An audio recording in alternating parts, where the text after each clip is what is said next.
Diable Jump. Yo les bros, c'est Goji, j'espère que vous allez bien, on se retrouve pour la review du chapitre 918, oui, exactement, et donc voilà, il est encore sorti un jour à l'avance, parce que du coup il y a le petit décalage désormais, il y a moyen que la semaine prochaine il sorte aussi le jeudi, et donc peut-être que là on va avoir on va dire une session de sortie de jeudi, donc ça change pas grand chose au final, mais voilà, c'est des petits... c'est bon à savoir parce que je pensais vraiment que cette semaine il allait sortir le vendredi. La semaine dernière c'était normal parce qu'il y avait eu la pause, etc. Enfin bref. Donc voilà, quoi qu'il en soit, aujourd'hui on a donc notre petit chapitre qui était franchement pas mal, surtout sur la fin. Ah, surtout sur la fin, j'ai ressenti un peu une petite excitation, un peu comme le chapeau de paille à Marie-Joie. Là, je vais pas vous cacher que je suis pas très bien. Putain, j'ai une voix, mon gars, j'ai l'impression d'avoir des problèmes et des enfants, quoi. Donc voilà, j'espère que vous allez bien, et puis de toute façon, on va commencer la review. Il y a pas mal de choses à dire, surtout sur la fin, finalement. Pour une fois, là, c'est un chapitre vraiment intéressant. Alors en fait, on commence tout juste après que Luffy ait frappé Bolbeb, n'est-ce pas? Et donc c'est la grosse galère, tout le monde est un peu paniqué, et donc ils veulent s'enfuir sur le dos d'un cheval. Sauf que, manque de peau, le cheval, il s'agit de Speed. Alors en fait, en sautant sur le cheval, Luffy avait pas capté que c'était Speed et que c'était en fait un smile et que c'était un fruit du démon, etc. Et donc là, il a eu l'idée, il a eu l'intelligence, la décence de demander à ce que, à ce que Otama utilise son Kimibango, donc la capacité de son fruit du démon, pour finalement amadouer le cheval et donc amadouer, Speed. Alors du coup, Otama était pas du tout sûr de ça, parce que normalement ça marche pas sur les humains, sauf que là, dans le cas de Speed, ça a marché, et du coup ça l'a contrôlé, ça l'a calmé, ils ont pu partir avec elle sur son dos à cheval, quoi. Et là du coup ça confirme un peu ma théorie, ça confirme même quasiment totalement, comme quoi en fait le pouvoir de fruit du démon de Otama intéresse les sbires de Kaido, justement car ils parviennent à rendre contrôlable en fait tout le monde, à rendre docile les smiles, et puis leur attitude animale, etc. Donc ça va être ça, et donc c'est toujours une histoire tête de millet. J'avais regardé, on avait fait une petite théorie en live la dernière fois, on avait vu que le millet dans la culture japonaise, ça avait une symbolique assez forte, et que ça avait quelque chose en rapport avec la paix intérieure, et voilà, avec tout ce qu'il y avait, le yin et le yang, etc. Il y avait quelque chose, une grosse symbolique de paix, et puis d'équilibre, et puis donc... on s'est dit, finalement c'est possible que le Kimibango d'Otama rende l'animal docile, et donc que ça permette donc de contrôler les smiles, vu qu'ils sont incontrôlables et puis vraiment très très faibles sur ce point-là. Donc c'est très très intéressant ce qui se passe, et j'espère qu'on va avoir un peu plus d'informations à l'avenir. Ensuite on a un moment touchant où en fait Otama voit en Luffy, après son Red Hawk, ce qui était Ace, et là c'était le moment, mais ça y est, ça recommence, Goji sensible, bien sûr, mais je suis désolé, mais quand tu vois des petites scènes, moi je suis toujours autant fan d'Otama, j'adore ce personnage, je le dis souvent, parce que je trouve que c'est pas la petite fille gnangnan, etc., je la trouve pas chiante du tout, et j'espère qu'Oda continuera dans cette voie. Et donc ce que j'ai bien aimé, c'est de voir, elle a vu Ace en Luffy, surtout après son Red Hawk, etc., et donc elle lui a fait un gros câlin, et c'était vraiment le truc grand frère Aniki, etc. Donc on se doute bien que par la suite, leur relation va vraiment se centraliser autour de ça, autour de la volonté d'Ace, etc. Et de tout ce qui est et de toutes les promesses en fait que Ace n'a pas pu tenir vis-à-vis de Otama, quoi. Donc ouais, c'était bien mignon. Alors là du coup on a une autre scène où la confrontation entre Law et Hawkins débute, parce que Hawkins a finalement capté que c'était Law quand même, hein, on va pas se cacher, il a mis un petit peu longtemps, mais c'est pas grave. Et donc c'est l'une des rares fois où on voit deux supernovas s'affronter. Pour tout vous dire, franchement la scène m'a fait un peu frissonner. Pour le coup, je me suis dit non, ça peut être un moment très sympa en anime, et malheureusement ça n'a pas duré bien longtemps, ça a duré juste l'échange d'un coup, mais on voit que les supernovas sont pas là non plus pour rigoler, et même si c'est beaucoup Luffy, c'est beaucoup Zoro qui sont en tête d'affiche, hein, toujours, ça fait plaisir de voir que eux aussi savent à minimum savent se défendre tout simplement.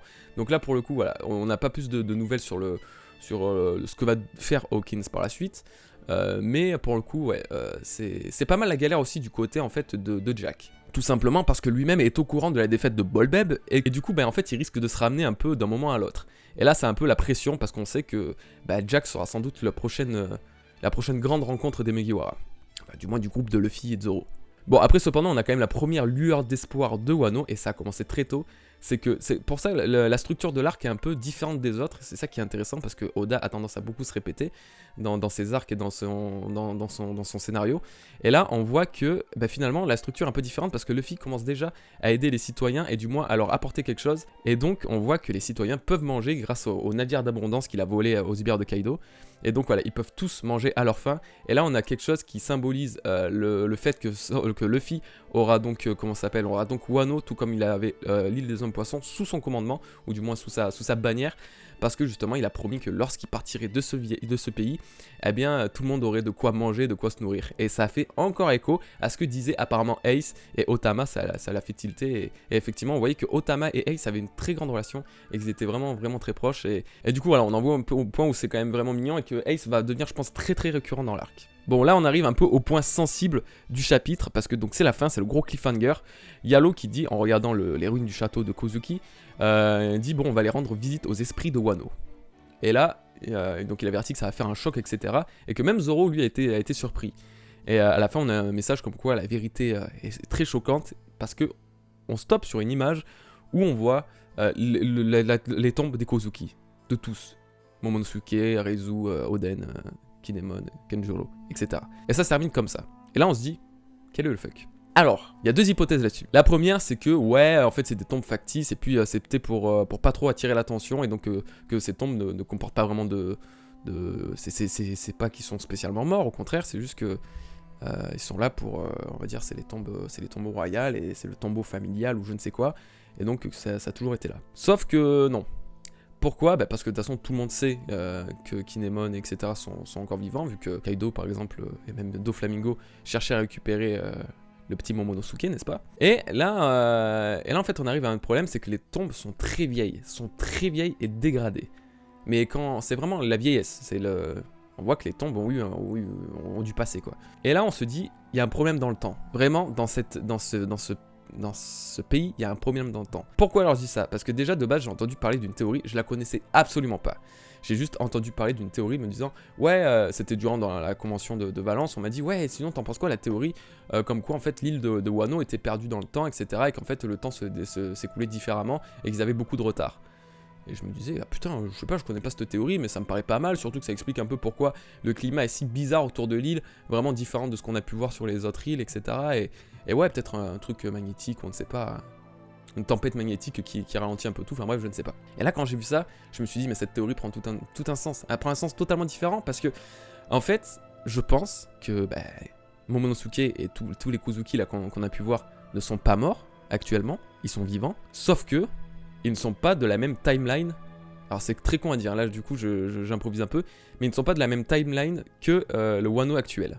Et je ne sais pas comment vous expliquer ça, je n'ai aucune idée de comment justifier ça, c'est juste que je me dis, c'est peut-être le seul moyen. Alors autant ça se trouve, l'explication va être daubée, il y a vraiment moyen que l'explication de fin soit daubée, mais moi je pense que là pour le coup, la timeline est buggée, il y a un truc temporel, il y a un bug temporel mon gars, c'est quelque chose qu'on n'a peut-être jamais vu dans One Piece, et justement c'est un problème encore qui n'avait jamais été abordé dans One Piece, et sachant qu'Oda s'inspire beaucoup des autres films et des autres sujets en fait de films, etc., que ce soit science-fiction ou quoi, eh bien, là, on voit qu'il pourrait utiliser le problème, le paradoxe temporel, etc. dans One Piece. Et ça serait pas du tout con, au contraire. Et ça, moi, ça me fait penser du retour vers le futur, là, typiquement. Donc, en gros, je ne sais pas comment. Et je ne saurais même pas donner de suite à cette théorie.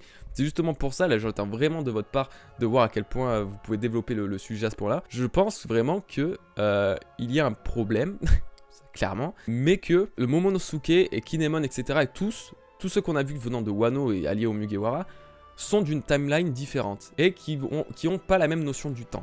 Ce qui expliquerait aussi pourquoi, par exemple, comment il s'appelle, Momonosuke, parvient à se souvenir en fait de Roger alors qu'il ne l'a jamais vu. C'était il y a 20 ans, etc. Là, on voit l'état des tombes des Kozuki. Ça fait pas moins de 2 ans qu'elles sont là.